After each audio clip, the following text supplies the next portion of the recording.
it's Trina and this is my July reading wrap-up. This month I did read a total of 6 books and you saw what they were in the introduction there, so if you want to jump straight to my review of one of these books, or if you want to skip over my review of any of them because you haven't read it yet, you want to avoid any kind of impression, don't forget that I do include timestamps down in the description so you can easily use that to navigate this video. Before I get into my reviews of these books that I read this month, I am going to check in with my July TBR. I did have a TBR again this month and I had 6 books on it. Out of these 6 books, there were 2 of them that I didn't even have the chance to read at all this month, and so I'm not going to hold them against myself. With Obsidian and Stars, my reading buddy did not get her copy in at all this month, so like we just could not do the buddy read, so I couldn't possibly do it. I'm not going to hold it against myself. I'm taking that one off of this TBR. And then with The Lion Game, my reading buddy and I both got our copies in right at the very end of the month.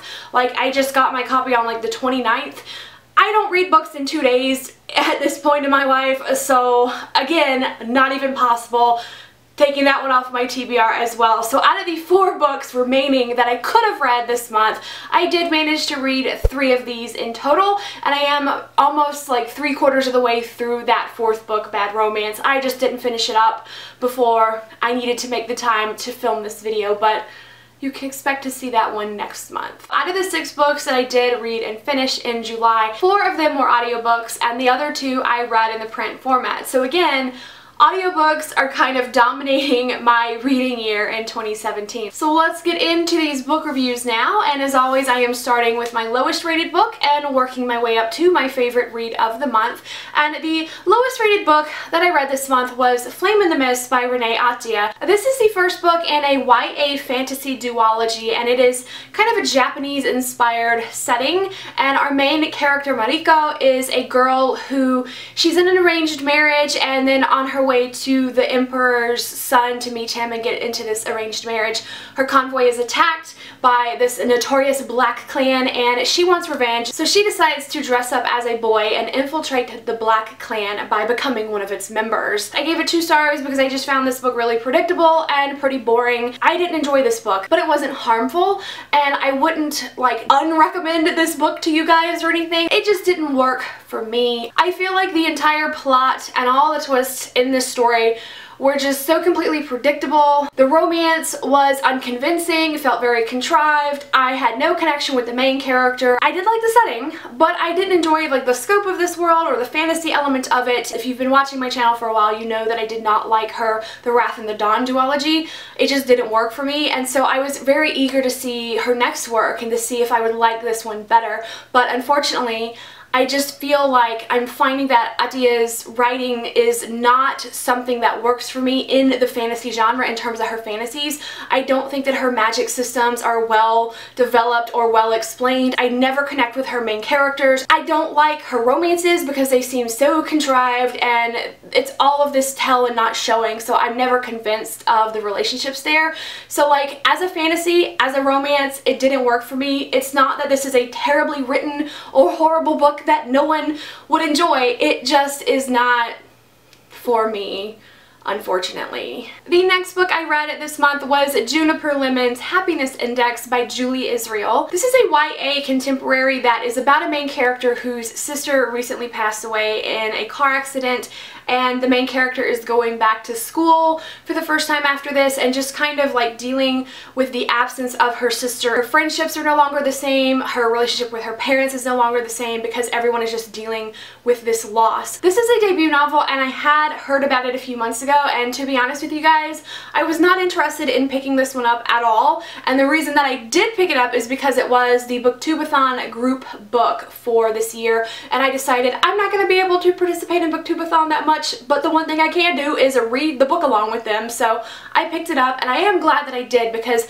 I enjoyed this book a lot more than I thought I would. I don't typically go for books that are about grief or losing a loved one because I lost my mom as a child, and I don't really want to relive feelings of grief in a book, because I have enough of that in my life that I have gone through, so I don't really want to relive it.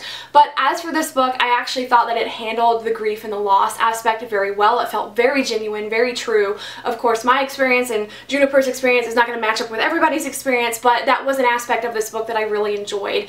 I also really enjoyed the friendships in this book.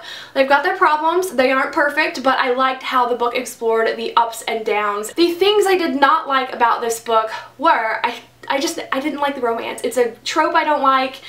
The bad boy thing, I just couldn't. And then I also did not like the way that the mystery element of this book was tied in. A big aspect of this book, which is right in the book jacket summary, is that Juniper finds a letter from her sister to her sister's secret lover. And so throughout the book, she's trying to figure out who this person is so that she can deliver that letter. And I was really into that mystery aspect. I really wanted to figure this out. But after having finished this book and really thought about it, I feel like that mystery element was a bit out of place. I do like how some things happened, but I was so wrapped up in this thing, and then ultimately I feel like maybe that shouldn't have been emphasized so much, because this story definitely had much more of a focus on grieving than this mystery. Next, I read The Conspiracy of Us by Maggie Hall, which is the first book in a trilogy. This is a YA series about just like this globe-trotting adventure and mystery. Our main character finds out that she has ties to these ancient secret societies, and there's this race to find the tomb of Alexander the Great because he supposedly left behind this legacy, and there are these prophecies involved, and our main character finds herself tied up in this. This is just a fun series. I really enjoyed it. I rated it 4 stars. What kept this one from being higher rated, there was just something a little bit off for me.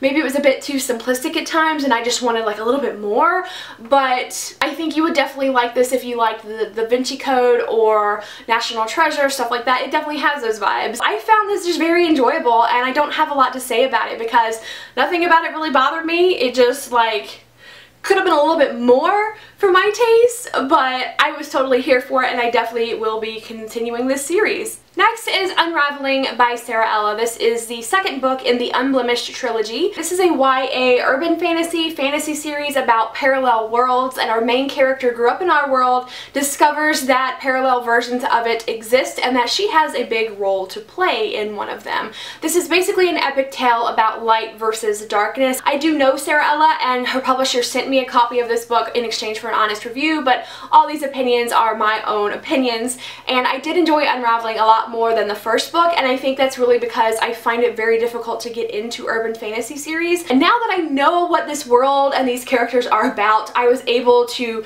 see the plot line more clearly in this one. I think that the storytelling was a bit more streamlined this time, a little bit less was thrown at you. I love where the story is going. I love how this book ended. The things that I didn't like as much about this book were that I'm not a big fan of tons and tons of references to Disney songs, Disney movies, musicals, bands. A lot of these references I'm unfamiliar with, so it goes over my head, and a lot of the references that I am familiar with, it takes me out of the story because then I'm just thinking about Rapunzel or Tangled or something because, you know, I'm getting those song lyrics in this book, and I thought that they were just a little bit too heavy-handed, a bit too frequent for my personal taste. But if you love Disney, I think you would definitely enjoy that aspect to it. I know a lot of people are enjoying that aspect to it. It's just not personally my thing. I was glad to see a little bit more diversity in the cast of this one. Unfortunately, I think that some of those characters had a lot of stereotypes in terms of their development or things that happened to them, and you know, that was a little bit of a bummer, but I can definitely see how Sara's writing has grown in her second book, so we'll definitely be continuing this series and reading that third book because, again, this book just left me like, whew. Next, I read Lord of Shadows by Cassandra Clare, which is the second book in the Dark Artifices trilogy, which is the third series in her Shadowhunters overall universe. I really enjoy this one. I have loved seeing how Cassandra Clare's writing and characters have grown throughout the years. I have read all of her Mortal Instruments and Infernal Devices series, and I believe this series is definitely my favorite of the 3. There's a lot of diversity in the characters in this book. We have a character who is trans. Transgender is something stated on page. Autism is something stated on page, bisexuality is something stated on page, and we have characters who have points of views in the book that fit all of these identities. There's also a Hispanic character, and of course there are gay characters. We all know some of her ships from old series that have kind of carried through to the other books. It was a bit long for my preference, and some of the relationships got into such geometric shapes that I don't even know what to call it. What do we have, like a love hexagon or something at one point? I don't know, like it got a little bit soap opera-y for my taste in the romance department, but regardless of that, I think Cassandra Clare has come a long way, and I do really enjoy this series. And finally, I read Hunted by Meagan Spooner, which is a YA fantasy standalone retelling of Beauty and the Beast. This is so true to a typical fairy tale type of world and village and legends and fantasy element, and it's so true to the Beauty and the Beast story, but it's so different as well, and it incorporates other tales and legends into this book and kind of like combines them. I just really liked how it did it because it's a story that you're familiar with, but it's in a world that is totally its own, and these characters are totally their own. Beauty and the Beast retellings have not been doing it for me lately, but this one did. And I think my favorite thing about it is that the beast in this story is an actual beast. He's like a wolf and bear and cat-like hybrid, and I'm a little bit over Beauty and the Beast retellings that turn the beast into just like a normal dude who happens to be angsty and everyone thinks he's awful. So I was very pleased with how this one stayed true to the story and still made it its own thing, and it convinced me of a lot of the reasons why these characters actually came to care for each other as opposed to just a really quick story. There are some slower parts to this book, particularly in the middle, where it just seems like a long stretch of the plot not really advancing, but honestly I didn't mind that because I was so hooked by this book. It was one of those reading experiences where I'd get to the end of a chapter and then just want to read one more chapter and then just one more and then just another chapter. Like, I was so hooked by it that I didn't mind spending that time in the slow parts because I loved living in this world. It was my favorite read of July.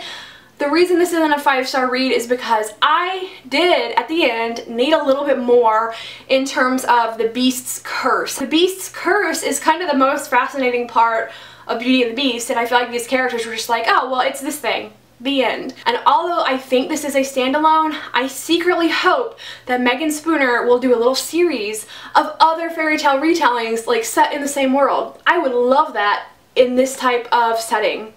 I know a lot of authors do that kind of a thing, like companion fairy tale retellings.